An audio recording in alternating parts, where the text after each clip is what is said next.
మహారాష్ట్రలో విషాదం చోటు చేసుకుంది. విమాన ప్రమాదంలో మహారాష్ట్ర ఉప ముఖ్యమంత్రి అజిత్ పవార్ దుర్మరణం చెందారు. ఇక ఇదే విషయమై మరింత సమాచారం మా ఏఎన్ఎన్ బ్యూరో చీఫ్ కృష్ణమూర్తి అందిస్తారు ఫోన్ ద్వారా. కృష్ణమూర్తి, చెప్పండి, ఇది చాలా దిగ్భ్రాంతి కలిగే విషయం కావచ్చు. ఎలా చూడాలి అజిత్ పవార్ యొక్క దుర్మరణాన్ని? మహారాష్ట్ర ప్రజలు జీర్ణించుకోగలరంటారు? అసలు మహారాష్ట్రలోని మహాయుతి కూటమి ప్రభుత్వంలో అజిత్ పవార్ బాధ్యతగా ఉన్నారు. దేవేంద్ర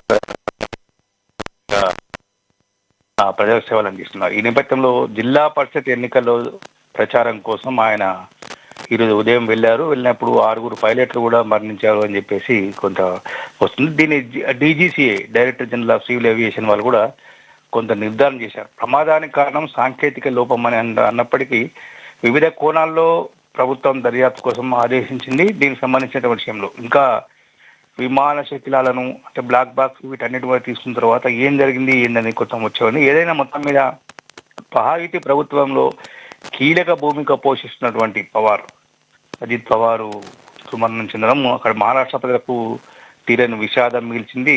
కొంత కూటమి అంటే మహాయుతి ప్రభుత్వానికి కూడా కొంత అక్కడ ఇబ్బందికర ఉండే పరిస్థితి ఉంది. అంటే మహాయుతి ప్రభుత్వంలో మొన్న ఏడాది ఎన్నికల్లో కొంత మహారాష్ట్రలో ప్రభుత్వాన్ని అంటే కూటమి ప్రభుత్వాన్ని తీసుకురావడానికి అజిత్ పవార్ తనైనటువంటి శైలిలో కొంత ప్రయత్నం చేశారు. కూటమిని ఓట్లు చీరకుండా ఆయన ప్రచారంలో ముమ్మరంగా పాల్గొని బీజేపీకి అండగా ఉన్నారు. ఎన్డీఏ కూడా కొంత ఆయన అండదండగా ఉన్నారు. కాబట్టి ఈ నేపథ్యంలో జరిగినటువంటి ప్రమాదంలో అంటే విమాన ప్రమాదాలు వరుసగా జరుగుతూ ఉన్నాయి.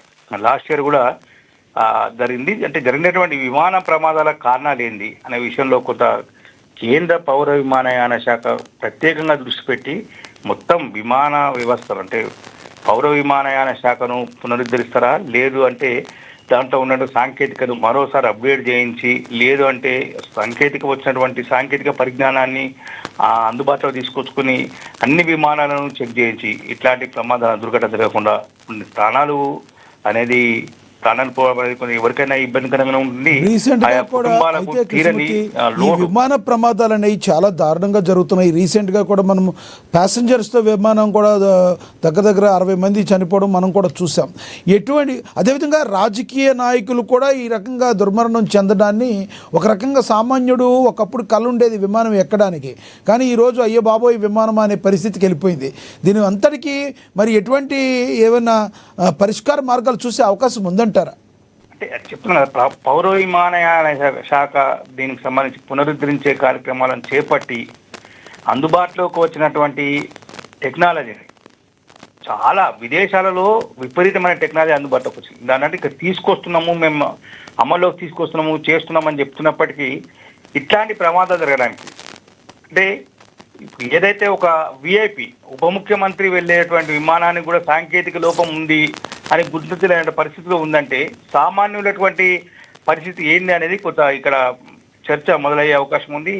విమానాలు అంటే టేకాఫ్ అయిన 5 నిమిషాలకు కూడా కూలిపోయిన సంఘటనలు ఉన్నాయి, 100 మంది చనిపోయిన సంఘటనలు ఉన్నాయి. అంటే ఇట్లాంటి సంఘటన పునరుద్ధరణ కాకుండా ఉండాలి అన్నప్పుడు కొంత పౌర విమానయాన శాఖ మీద దృష్టి పెట్టాలి.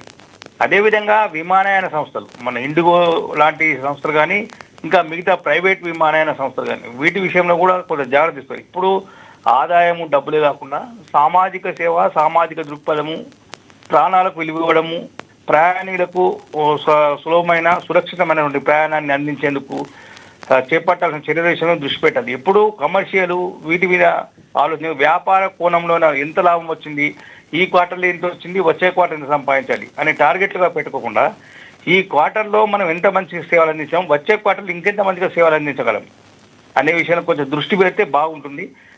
విమానము ప్రమాదం అనేది అసలు అనుకోని సంఘటన అంటారు, కానీ ఇప్పుడు పరిశీలిస్తే గంటకే ఏటీసీ నుంచి సిగ్నల్స్ పోవడము, కూలిపోవడము, 6 పైలట్ కూడా చనిపోవడము, ఎయిర్లోనే అంటే ఆకాశంలోనే మంటలంటున్నాయని చెప్పడం ఇవన్నీ చూస్తూ ఉంటే కొంత భయానకమైన పరిస్థితి ఉంది. మీరు అన్నట్టుగా ప్రజలు కొంత విమానాలు ఎక్కాలంటే భయపడే పరిస్థితికి వచ్చింది.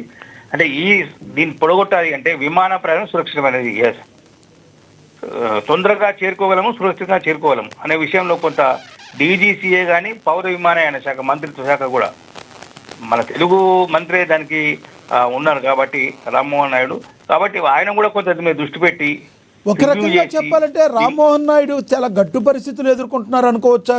రీసెంట్గా జరిగిన విమాన ప్రమాదం, మళ్ళీ ఇండిగో అన్నీ కూడా మన క్యాన్సిల్ అవ్వటం, ఇప్పుడు చూస్తే ఇది ఎటు చూసినా ఒక చిన్న ఏజ్లోనే అతను ఇప్పుడు విమానయాన శాఖ మంత్రిగా కొనసాగుతున్నారు. ఆయన మీద ఇదంతా ఒక స్ట్రెస్ ఉండే అవకాశం ఉందంటారా?